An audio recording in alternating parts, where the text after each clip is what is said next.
Bonjour à tous. Dans les titres de l'actualité sur Canal 3 ce mercredi, ce programme dont les acteurs font une évaluation à mi-parcours, il s'agit de Access, projet d'appui aux communes et communautés pour l'expansion des services sociaux. À Boyko mardi, les participants ont évalué les acquis avant de définir les nouvelles orientations. C'est un ultimatum non négociable. Le 14 mai, vendredi, dans 2 jours, ils doivent déguerpir. Les occupants de la bande côtière sont sommés de libérer l'espace pour l'implantation des projets dédiés. Le gouvernement rassure de ce que des mesures sociales accompagnent l'opération. À suivre le point de presse du ministre du Cadre de vie, José Didier Donato. Et puis, coïncidence de calendrier, une double célébration religieuse demain jeudi, l'Ascension pour les chrétiens et l'Aïd el-Fitr, la fête de Ramadan pour les musulmans. Après un mois de jeûne, c'est ce 13 mai qu'elle va se tenir cette fête. L'Union islamique du Bénin, à travers une déclaration de son président, informe les fidèles. Précision à suivre. Merci de nous choisir pour vous informer. Bienvenue, c'est le 13h sur Canal 3 Bénin et c'était les titres. C'est un programme qui comptabilise 2 années d'expérience et de service aux populations, dénommé Projet d'appui aux communes et communautés pour l'expansion des services sociaux Access. Évalue les réalisations et définit les perspectives. À Boyko mardi, les acteurs impliqués réunis en atelier ont statué sur les nouvelles directives pour la continuité des activités qu'ils souhaitent désormais pour plus de performances. Imet Hélène Amoussou. Le projet est mis en œuvre depuis 2018 à son actif. On dénombre de nombreuses réalisations au profit des communautés, mais aussi de l'administration locale. Après plus de 2 années d'expérimentation, les différents acteurs impliqués dans le projet d'appui aux communes et communautés pour l'expansion des services sociaux ACES se retrouvent pour un bilan à mi-parcours. Ces échanges avec l'équipe de coordination vont permettre de mieux conduire le reste des activités qui prennent fin en 2023. C'est une occasion vraiment cruciale pour le projet de partager les difficultés, de partager les avancées. Et je vous assure que nous ne sommes qu'à la 3e étape, mais les préfets que nous avons déjà visités, les acteurs avec lesquels nous avons échangé, sont déjà en train de mettre en œuvre certaines recommandations qui donneront la chance au projet d'atteindre les indicateurs.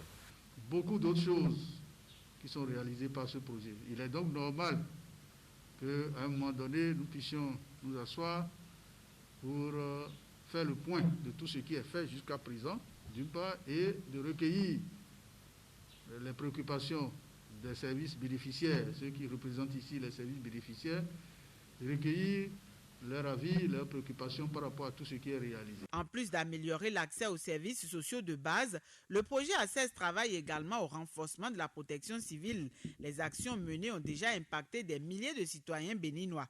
À travers cet atelier, le 3e sur les 6 prévus, le ministère de la décentralisation procède pour sa part à un suivi-évaluation. À ces assises, les participants vont aussi revisiter les sous-projets, évaluer les difficultés et formuler des recommandations. Il sera donc question de faire le bilan global des activités menées par le projet au 31 mars 2021, de présenter le tableau de bord sur les indicateurs du projet Access et probabilité d'atteinte, de présenter le guide simplifié pour la mise en œuvre des sous-projets à financer par les mairies sur ressources propres selon l'approche DCC. Passer en revue la mise en œuvre des recommandations ici de la revue à mi-parcours du projet par la Banque mondiale, de formuler les recommandations spécifiques dans le cadre de la présente revue et de visiter sur le terrain les réalisations du projet Access. Financé par la Banque mondiale, le projet ACES vise à atténuer l'impact de l'extrême pauvreté. Outre d'autres aspects pris en compte, 18 000 bénéficiaires vont également recevoir dans 16 communes pendant 24 mois des transferts financiers. Après Boyko pour le compte des départements du Zou et des Collines, bien de rencontres sont prévues pour se tenir dans d'autres régions du pays. À l'occasion, les difficultés spécifiques seront recensées et des approches de solutions envisagées. Un autre atelier, celui en rapport à l'implémentation de l'API sur l'authentification des titres d'identification délivrés par l'ANIP, Agence nationale d'identification des personnes. Il a pour but d'assurer la fiabilité des documents que l'agence délivre aux citoyens afin de permettre à ces derniers de jouir des avantages y afférents. Le point de la séance. C'est un atelier qui conjugue au passé le calvaire des usagers des institutions financières à caractère bancaire ou non, munis d'un titre d'identification délivré par l'ANIP. Il rend possible désormais l'authentification séance tenante des documents en question, ceci grâce à un API conçu pour servir d'interface et permettre à l'agent payeur ou l'agent de contrôle d'identité de certifier le document qui lui a remis et de s'assurer que son porteur est bien celui qu'il prétend être. Et cela passe par cet atelier technique d'implémentation qui renseigne les participants sur comment s'en servir. Et il s'agit de permettre aux établissements financiers, lorsque ces titres sont présentés à leur guichet, de savoir si ces titres sont effectivement émis par l'ANIP. D'où la nécessité de mettre en œuvre un API. Et l'API est conçu, donc développé par l'Agence nationale d'identification des personnes. Et à cet atelier, on a présenté la solution et on va mettre à leur disposition l'API pour que chaque établissement puisse l'intégrer à son système interne. Étape majeure dans la mise en œuvre des titres sécurisés d'identification des personnes délivrés par l'ANIP, cette démarche permet d'assurer les transactions faites sur la base de ce genre de documents et aux usagers, bien souvent à rude épreuve, d'aplanir leurs difficultés.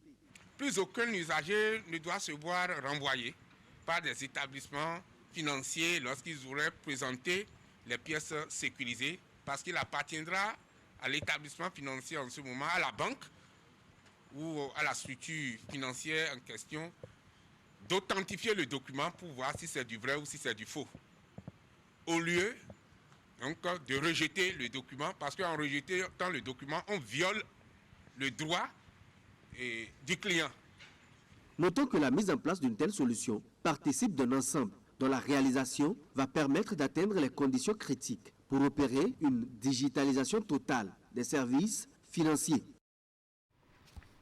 Et voilà, Nagui Malawi qui parlait donc de digitalisation et notre pays, le Bénin, est en plein processus de dématérialisation du service public. Il est donc impérieux d'informer les demandeurs, de les orienter vers les services pour l'accomplissement des démarches administratives. L'Agence béninoise pour l'environnement, avec l'appui du ministère du Cadre de vie et du Développement durable, a ainsi procédé au lancement de la procédure d'obtention en ligne du certificat de conformité environnementale et sociale. C'était hier dans les locaux de Seme City à Cotonou. Asiomo Kanya Siomo, Elvis Tonou. Le gouvernement béninois dématérialise le certificat de conformité environnementale et sociale avec le lancement de la procédure d'obtention en ligne. C'est un document qui prouve que le projet peut s'implanter dans un milieu en respectant les mesures environnementales. La procédure d'obtention suit certaines étapes. Il faut aller sur e-service public et cliquer sur certificat de conformité environnementale et soumettre les documents que l'on veut, que l'on dépose à l'ABE plutôt en ligne désormais. Ça sera hybride au début. Cela veut dire quoi? Cela veut dire qu'au lieu de 10 exemplaires, on va demander de déposer 5 exemplaires parce que nous envoyons les rapports à tout le monde, aux chefs d'arrondissement, aux chefs de quartier, aux mairies qui n'ont peut-être pas encore l'ordinateur ou bien la connexion n'est pas très fiable. Donc on fera hybride et puis le comité ad hoc va faire ces amendements qu'ils vont nous envoyer en ligne toujours. Nous allons les prendre en compte et on aura un atelier de validation pour finaliser la validation et envoyer aux promoteurs encore toujours en ligne les recommandations, les amendements qu'on demande aux promoteurs de revoir. En l'instant même ici, même si c'est à 23 heures qui signe, le promoteur aura une information sur son mail, sur son courriel et en mettant sur son SMS pour dire que son certificat est prêt. Et c'est à lui maintenant de l'imprimer. Attestation pour confirmer la faisabilité du projet, le certificat est délivré par le ministre du Cadre de vie après avis technique de l'Agence béninoise pour l'environnement. Il montre que tous les aspects ou impacts environnementaux sont identifiés. Il comporte plusieurs avantages. La dématérialisation de la procédure d'obtention en ligne du certificat de conformité environnementale et sociale permettra aux divers promoteurs et investisseurs de gagner du temps et d'obtenir dans de brefs délais le CCES de leur projet. Les 10 promoteurs pourront être en contact permanent avec l'Agence béninoise pour l'environnement et auront désormais la possibilité de suivre l'évolution de leur dossier sans se déplacer. Le certificat de conformité environnementale et sociale fait partie des pièces à fournir par le promoteur pour avoir son autorisation. C'est pourquoi le ministre du Cadre de vie et du Développement durable, José Didier Tonato, invite tous les promoteurs à adopter ce nouveau service qui va changer les habitudes. Vous avez dû remarquer que depuis décembre 2016, les plages du littoral béninois sont les plus propres de la sous-région. J'allais dire les plus propres du monde. J'ai observé. Nous avons d'abord dans l'opération Choc mis plus de 1000 brigadiers et de façon permanente, depuis pratiquement 4 ans, 350 brigadiers travaillent à nettoyer et à sécuriser cette plage-là. Pour développer le tourisme, pour embellir davantage, pour durable la protection côtière, il était important de repeupler cette plage-là par l'espèce végétale qui y prospère le mieux, la cocotteraie. Voilà pourquoi aujourd'hui le gouvernement a importé plus de 500 000 plants de cocotiers sur une façade de plus de 9 km qui seront plantés de part et d'autre de ce que nous appelons tous la route des pêches. Nos parents sont informés depuis 4 ans. Chaque année, nous revenons leur parler. C'est dans l'intérêt du développement de notre pays. Si nous n'intervenons pas maintenant pour favoriser le développement du tourisme, nos enfants, leurs enfants, n'auront pas des emplois demain. Tout ce qui se fait aujourd'hui, c'est pour stabiliser économiquement notre pays. Vous savez, il y a des pays qui ne vivent que du tourisme. Voilà pourquoi, dans l'intervention qui démarre le 14 mai, nous avons été instruits pour faire à l'intérieur de cette opération un aménagement, j'allais dire, social. Il y a des noyaux villageois de pêcheurs qui vivent de l'activité de pêche, qui sont installés à la plage depuis des lustres. L'aménagement foncier qui se fait au nord de la route des pêches a prévu de réaccommoder, de réinstaller ces noyaux villageois-là. Voilà pourquoi, pour l'instant, parce qu'il y a des contraintes liées au calendrier scolaire, nous allons permettre à ces noyaux villageois et à leurs enfants de pouvoir suivre jusqu'à la fin le calendrier scolaire. Mais nous reviendrons, parce que c'est un engagement que nous avons pris vis-à-vis d'eux, pour opérer les libérations nécessaires pendant la période des vacances. Entre-temps, les opérations d'aménagement foncier sont en cours et nous reprendrons langue avec les représentants de ces noyaux-là pour opérationnaliser leur réinstallation au nord de la route des pêches. Parce qu'il faut qu'ils restent en contact avec cette activité de pêche. Et je ne trahis aucun secret si je dis qu'il y a un programme, un projet d'aménagement de ports de pêche que nous partageons avec le ministère de l'Agriculture qui va s'installer également à l'ouest de Cotonou et qui va leur permettre d'exercer cette activité de pêche dans de meilleures conditions. Donc voilà, c'est une activité de repeuplement de notre plage. Malheureusement, nous ne pouvons pas attendre indéfiniment parce qu'il faut profiter de la saison des pluies pour que les plants que nous avons importés avec beaucoup d'argent soient mis en terre et prospèrent et profitent de cette saison en attendant que les aménagements suivent. Vous venez donc de suivre avec un enchaînement sur l'autre élément ce point de presse du ministre du Cadre de vie et du Développement durable, José Didier Tonato, qui se prononçait sur cet énième rappel qui sonne désormais comme un ultimatum et c'est non négociable le 14 mai, vendredi prochain précisément. Eh bien, les occupants du long de la plage doivent déguerpir. La bande côtière sera donc transformée avec l'implantation de milliers de plants de cocotiers. On va poursuivre ce journal avec la lutte contre le VIH-Sida et c'est désormais l'affaire de tous et à des niveaux plus élevés de décision. On s'emploie à pérenniser l'action au ministère des Affaires sociales et de la microfinance. Il est procédé à une évaluation basée sur le genre de la riposte nationale contre le mal. Les partenaires de l'État béninois comme le programme des Nations Unies sur le VIH-Sida, l'ONU-Sida soutiennent cette initiative. Ingrid Alimoun.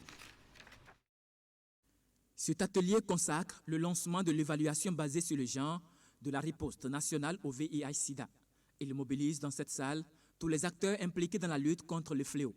C'est une initiative du ministère des Affaires sociales et de la microfinance, appuyée par ONU-Sida. La nouvelle stratégie de l'ONU-Sida 2021-2026 envisage de mettre fin au VIH-Sida en mettant fin aux inégalités.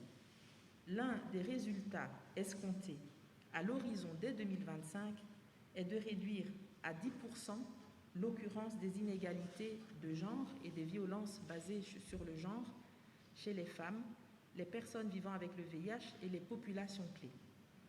En effet, des données probantes issues d'expériences et de faits relatés sur une dizaine d'années et synthétisées dans le cadre d'un examen exhaustif réalisé par l'ONU-Sida en 2020 montrent que les inégalités sont l'une des principales raisons pour lesquelles les objectifs mondiaux fixés en 2016 n'ont pas été atteints en 2020. Et c'est pour remédier à ces inégalités que le gouvernement, à travers le ministère des Affaires sociales, s'est lancé dans cette étude, une première au Bénin, dont le processus a démarré en 2020. Le présent atelier marque le lancement officiel des activités de l'étude après les travaux préparatoires conduits par le comité de pilotage et les consultants. Il permettra donc de présenter aux acteurs décisionnels la démarche méthodologique harmonisée selon le contexte du Bénin, de présenter les rôles et responsabilités des différents acteurs impliqués dans le processus, de démarrer avec la collecte de données sur certaines thématiques, de présenter les prochaines étapes. Vu l'importance de cette étude, il est attendu à l'issue des travaux des recommandations et propositions afin d'améliorer les stratégies de riposte au VIH-Sida. La rencontre est également marquée par la remise de lettres de mission aux consultants. Vous vivrez dans un instant et dans le reportage qui va suivre la joie des personnes démunies à qui l'association Alpha Taka au service de la communauté a pensé. Il s'agit d'un geste de générosité traduit par un nouveau don à la suite de la distribution de packs alimentaires aux concernés. Il y a de cela quelques jours, l'association a offert aux personnes handicapées des communes de Djougou et de Kopargo des lots de viande pour leur permettre de célébrer cette fête, la fête de Ramadan. Abdou Sabi Idrissou, Abdou Raoufou Yaraya pour les précisions. C'est un prélude à la célébration de la fête de l'Aïd el-Fitr que l'association Alpha Taka au service de la communauté offre de la viande aux personnes handicapées de Djougou et de Kopargo.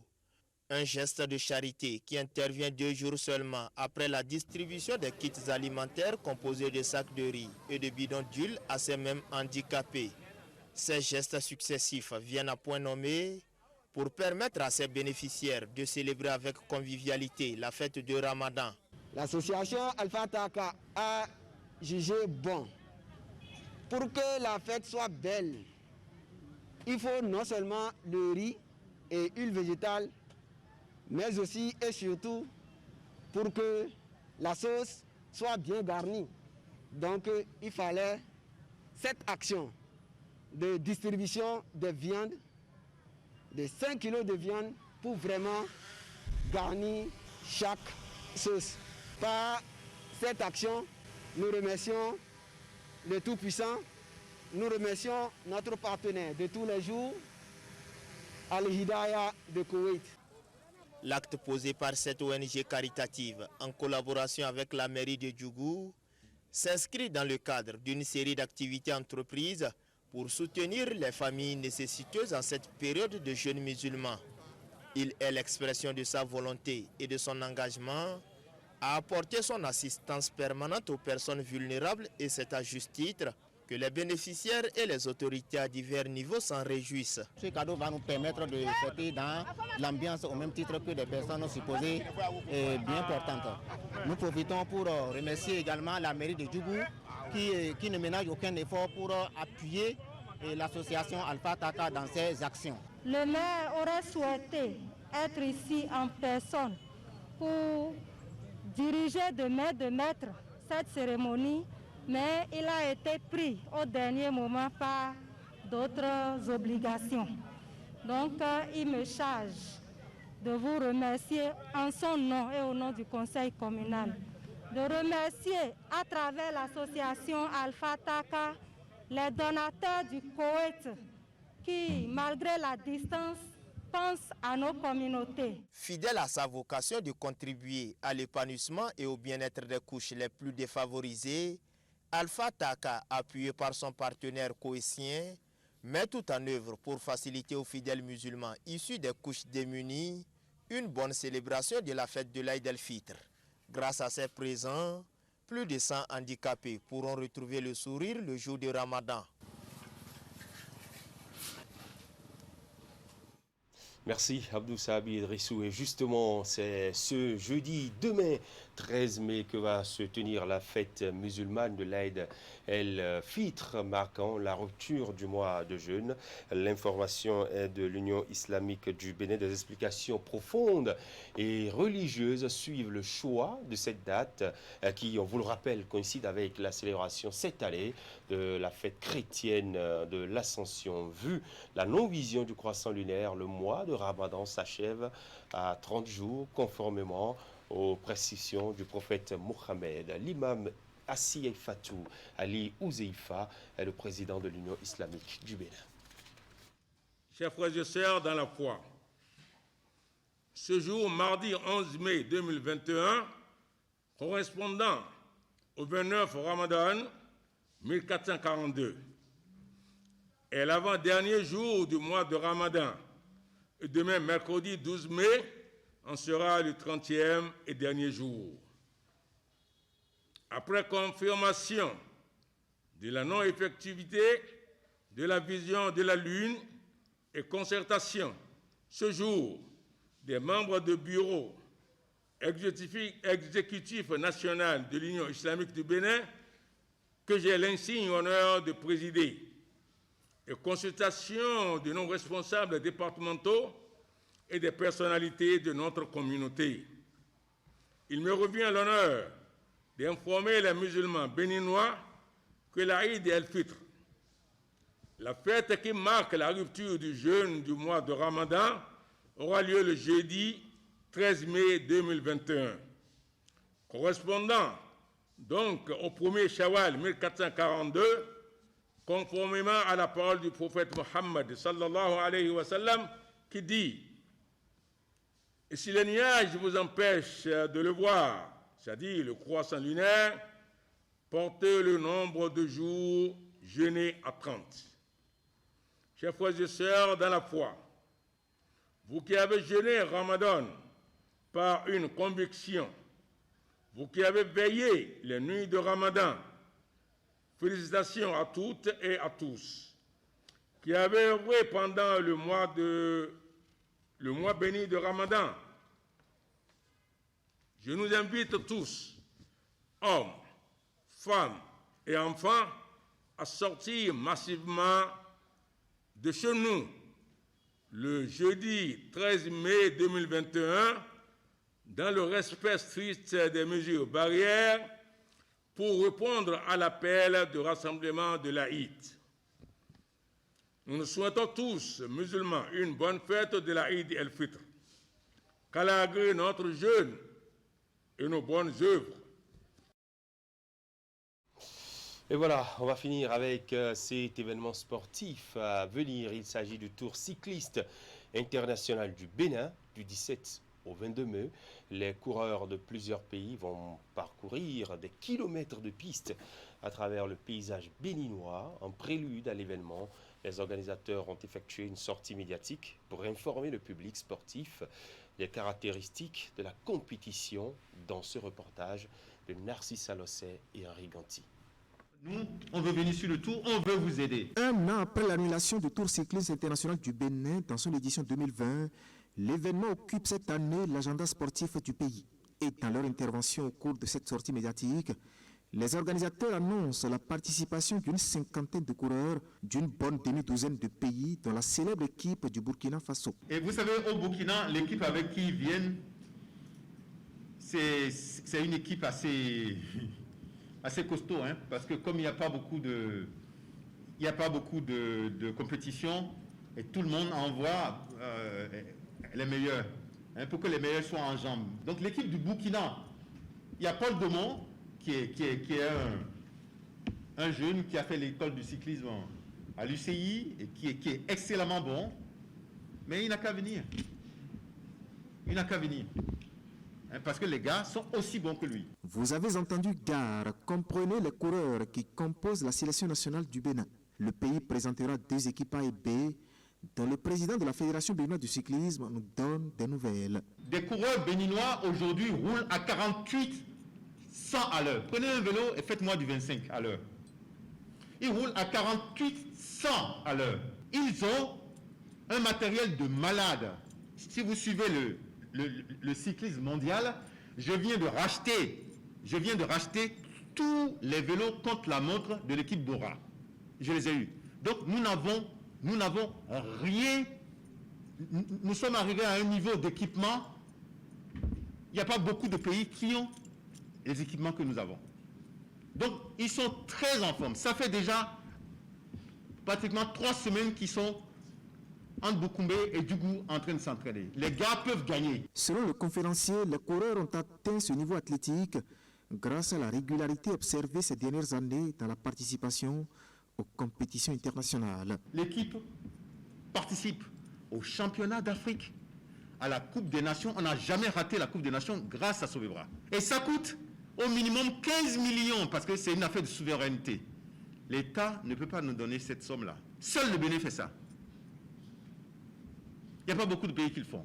Et les gars roulent avec les meilleurs champions africains. Le Bénin, lui, abritera cette année le 16e Tour cycliste international de son histoire. 6 étapes sont prévues pour 632 km à parcourir, en compagnie des sponsors traditionnels, notamment la Société béninoise de brasserie. Le cyclisme a des valeurs qui sont celles que nous, la Sobebra, partageons, ces valeurs d'endurance, ces valeurs de résilience.